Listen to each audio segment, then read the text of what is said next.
चुनावी माहौल तताउनेदेखि खरो राजनीतिक भाषण गर्ने यी चर्चित नेता स्थानीय तह निर्वाचनको मुखमा भने गुमनाम जस्तै बनेका छन्।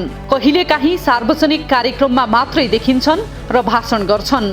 भाषणमा अभिव्यक्त यी नेताहरूका विचार भने राजनीतिक रूपमा बहस योग्य हुन्छन्।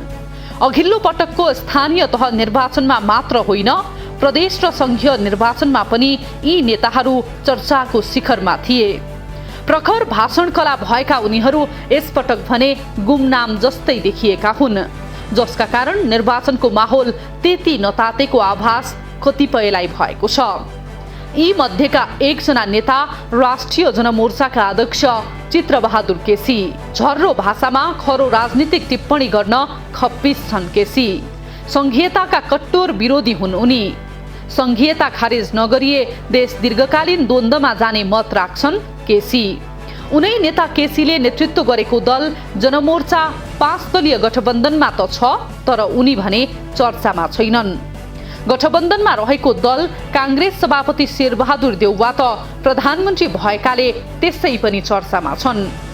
गठबन्धनको अर्को दल नेकपा माओवादी केन्द्रका अध्यक्ष पुष्पकमल दाहाल प्रचण्ड, नेकपा एकीकृत समाजवादीका अध्यक्ष माधव कुमार नेपालदेखि जनता समाजवादी पार्टी जसपाका अध्यक्ष उपेन्द्र यादव पनि राजनीतिक रूपमा चर्चामा छन्, जबकि केसी छायामा छन्।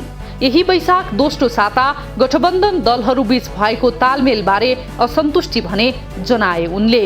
त्यस यता उनी चुपचाप छन्। जनमोर्चाका महासचिव मनोज भट्टले अध्यक्ष केसी गुमनाम नभएको बताए।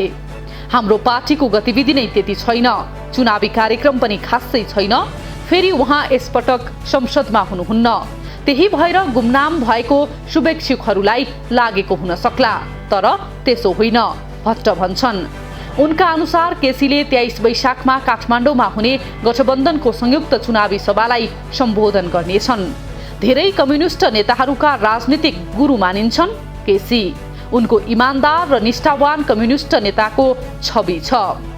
पछिल्लो पटक उनी अमेरिकी सहयोग परियोजना एमसीसीका कट्टर आलोचक भए। सोही कारण देउवा नेतृत्वको सरकारलाई दिएको समर्थन फिर्ता लिए, तर गठबन्धनमा भने रहिरहे। उनी यसपटक गठबन्धन दलहरूबीच तालमेलमा समस्या देखिएको भन्दै प्रतिगमनलाई सहयोग पुग्न सक्ने बताउँछन्।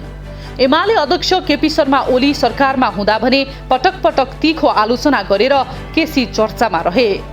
उनै केसीले उपाध्यक्ष दुर्गा पौडेललाई अघि सार्दा आफू भने गुमनाम भएका हुन्। 2014 सालमै कम्युनिस्ट पार्टीको सदस्यता लिएर राजनीतिमा आएका उनी नयाँ संविधान बनेपछिको ओली नेतृत्वको सरकारमा उपप्रधानमन्त्री भएका थिए। बहुदल आएपछि 2048 सालपछि 2070 सालसम्म उनी लगातार संसदमा रहे। संसदमा रहँदा चर्चित रहने उनी स्थानीय निर्वाचनमा भने चर्चामा नरहेका हुन्। केसीसँगै अर्का चर्चित तर स्थानीय निर्वाचनको संघारमा गुमनाम जस्तै देखिएका नेता हुन् झलनाथ खनाल।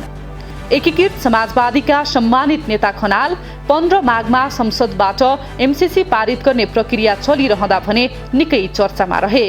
त्यसबेला उनी अध्यक्ष माधव कुमार नेपालकै विरुद्धमा उत्रिए। उनी एमसीसीका कट्टर विरोधी हुन्। घरिघरि पूर्व पार्टी एमाले र उक्त दलका अध्यक्ष ओलीको भने आलोचना गर्छन् खनाल। 73 वर्षीय खनाल पनि 2048 साल यता निरन्तर संसदमा छन्।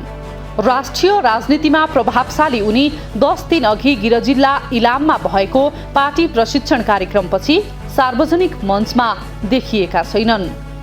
नेपाली राजनीतिमा बारम्बार चर्चामा आइरहने नेता वामदेव गौतम पनि गुमनाम नै छन् यसपटक। नेकपा एकता राष्ट्रिय अभियान सञ्चालन गर्ने घोषणा गरेका उनको अभियान प्रभावकारी भएन, तर मंगलबार भने एकीकृत समाजवादीका लागि एउटा चुनावी गीत लेखेर उक्त पार्टीमा खुलेको सन्देश दिएका छन्। यो कदमले उनी सामान्य चर्चामा त रहे, हुन त संसद पनि चलेको छैन, नचलेका कारण पनि आफ्नो कुरा राख्ने ठाउँ उनले पाएका छैनन्।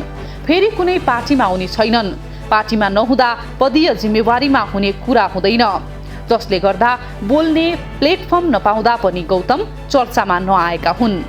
उनी नेकपा हुँदा होस् वा एमालेमा हुँदा जहिल्यै चर्चामा हुन्थे। यी नेताहरूसँगै गुमनाम देखिएका नेता हुन् सीपी मैनाली।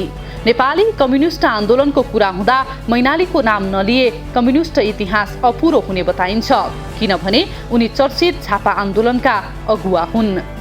उनकै नेतृत्वमा झापा आन्दोलन भएको थियो, तर 2036 सालमा भएको जनमत संग्रहलाई उपयोग गर्ने कि बहिष्कार गर्ने भनेर मतभेद हुँदा अल्पमतमा परेपछि 2039 सालमा तत्कालीन नेकपा माले महासचिवबाट राजीनामा दिन बाध्य भए। त्यसैता राजनीतिक रूपमा थला परेका उनी यसपटक चर्चामा छैनन्। कहिलेकाहीँ भने राष्ट्रिय मुद्दामा अभिव्यक्ति दिएर चर्चामा आउने प्रयास गर्छन्।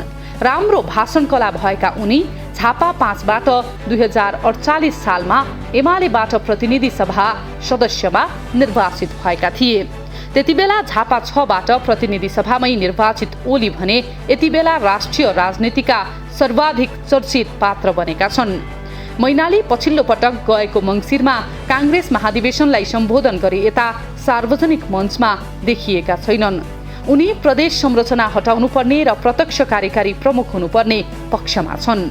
यी बाहेक राष्ट्रिय राजनीतिमा गुमनाम बन्दै गएका अर्का नेता कमल थापा हुन्। हिन्दूवादी र राजावादी नेता भनेर लामो समयसम्म चिनिएका थापा पहिलो र दोस्रो संविधान सभा अवधिभर चर्चामा रहे। 2074 सालमा भएको 3 तहकै निर्वाचनमा पनि उनी चर्चित थिए। उनको भाषण कलाको तारिफ गर्नेहरू थुप्रै छन्, तर यसपटक उनी चर्चा बाहिर छन्। थापा निकट नेता राजाराम बर्तौलाले थापा अहिले अस्वस्थ रहेको बताए। उहाँ दाँतको समस्याले गर्दा आराम गरिरहनु भएको छ, स्वस्थ हुनुहुन्न। चुनावी सभाहरूलाई सम्बोधन गर्न पाउनु भएको छैन, त्यही भएर त्यति चर्चामा हुनुहुन्न, बर्तौलाले द नेपाल टपसँग भने। पञ्चायतको अन्त्यतिरदेखि बहुदल राजाको प्रत्यक्ष शासनकाल हुँदै संघीय लोकतान्त्रिक गणतन्त्रसम्मै उनी सत्ता र शक्तिमा रहेर चर्चामा रहेका थिए।